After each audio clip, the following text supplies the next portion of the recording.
اللہ کے ساتھ معاملہ ہوا، اللہ تبارک و تعالی معاف کرتا ہے۔ بندوں کے ساتھ کے ظلم کا معاملہ ہے تو اللہ بھی اس وقت معاف نہیں کرتا جب تک کہ وہ معاف نہ کرتا۔ یاد رکھو، بندوں کا معاملہ بہت حساس ہے۔ ظالم یہاں چھوٹ سے مل جائے، چھٹ جائے، بھاگ جائے، لیکن وہاں نہیں بھاگے گا میرے بھائی۔ کتنا نماز روزہ، بعض لوگ ہوتے نیچر کے بڑے نمازی، بڑے اللہ والے، بڑے کیا ہیں عبادت گزار، تہجد چھٹتی نہیں، روزے چھٹتے نہیں، ایام 20 13 14 15 چھٹتے نہیں، جمعرات اور پیر کا روزہ چھٹتا نہیں سب، لیکن زبان کے اتنے گندے، کھولے تو گالے، بیوی پریشان، بچہ پریشان، غلام پریشان، مزدور پریشان، بہت اچھے آدمی میں لیکن کھولے تو گالے۔ انہیں کیا سمجھتا؟ آؤ بھائی میری زبان ہے۔ حالانکہ یاد رکھو، ایک ایک گالی پکڑی جائے، ایک ایک کا سوال ہوگا، اور جن جن کو تم نے دی ہے ان کا برابر حساب ہوگا۔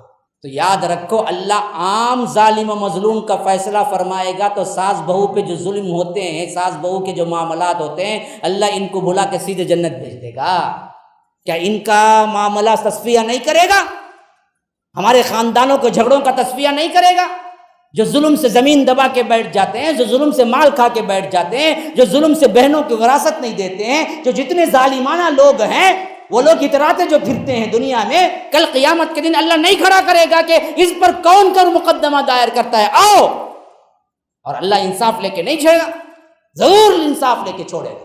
اللہ کے رسول صلی اللہ علیہ وسلم کی حدیث ہے کہ بندہ بہت بڑا مال، بہت بڑے عبادت کے پہاڑ لے کے آئے گا، اور اللہ تبارک و تعالیٰ اسے کھڑا کر کے پوچھے گا کوئی ہے اس پر مقدمہ دائر کرنے والا؟ لوگوں کی لائن لگ جائے گی، ایک کوئی آئے گا کہے گا کہ اس نے فلاں وقت ظلم کیا، فلاں مارا، فلاں گالی دیا، فلاں یہ کیا، اللہ تعالیٰ اس کی نیکیاں اٹھا کے اس کو دے گا۔ وہاں بدلے میں پیسہ نہیں، نیکیاں چلیں گی، نیکیاں چلیں گی، نیکیاں چلیں گی، یہاں تک کہ بڑے پہاڑ جیسے نیکیاں، عبادتیں، روزہ، زکوٰۃ اور اسی طرح صدقات، خیرات، نوافل جو لے کے سب کے سب ختم، آخر کار اکیلا کھڑا رہ جائے گا۔ تبھی بھی پوچھنے والے لوگ اور بھی کھڑے ہوں گے۔ اللہ کہے گا تمہارے کیا ہے؟ کہا کہ یہ ظلم کیا ہے، دینے کو تو کچھ نہیں ہے۔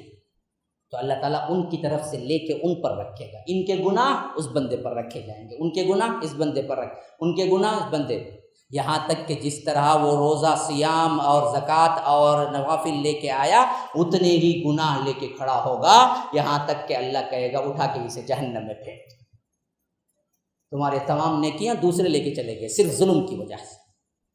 ظلم سے بچو، ظلم بہت بڑا ایسا گناہ ہے جس کی معافی نہیں ہے۔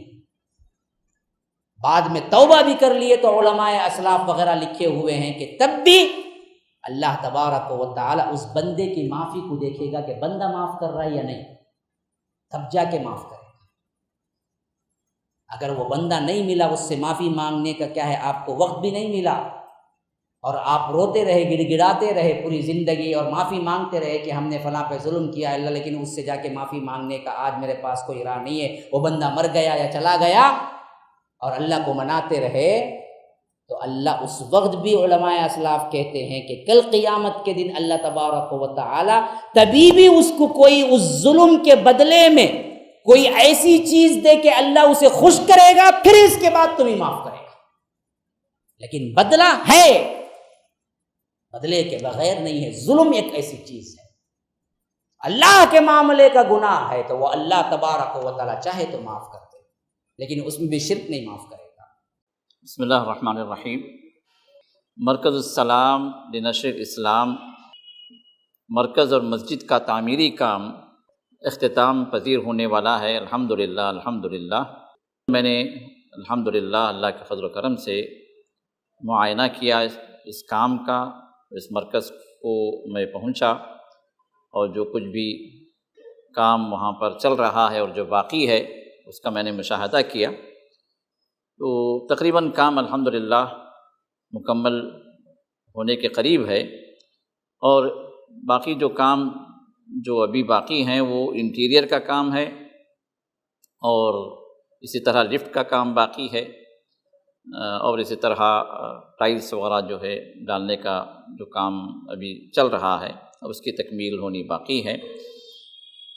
ذمہ داروں سے یہ بات سامنے آئی کہ ابھی تقریباً 45 لاکھ کی ضرورت ہے پوری طرح اس مرکز اور مسجد کی تکمیل کے لیے۔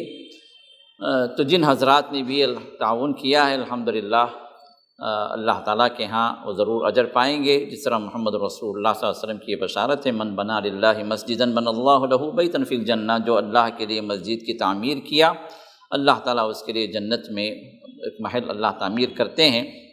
تو ہم گزارش کرتے ہیں ان لوگوں سے جو ابھی اس کار خیر میں ابھی تعاون نہیں کیا ہے یا تعاون کا ارادہ جو بنائے رکھے ہیں کہ جلد سے جلد اس معاملے میں آپ آگے بڑھیں اور اس کار خیر کو آپ تکمیل تک پہنچانے کے لیے اس میں آپ تعاون کریں۔ جنہوں نے بھی اس کار خیر میں کسی بھی اعتبار سے تعاون کیا ہے اللہ تعالیٰ ان کو اجر سے محروم نہ فرمائے، اللہ تعالیٰ ان کو اجر عظیم سے نوازے، اور رسول اللہ صلی اللہ علیہ وسلم کی بشارت جنت میں محل جو ان کے لیے تعمیر کیا جائے گا اللہ تعالیٰ ان میں آپ کو بھی اللہ شامل فرمائے۔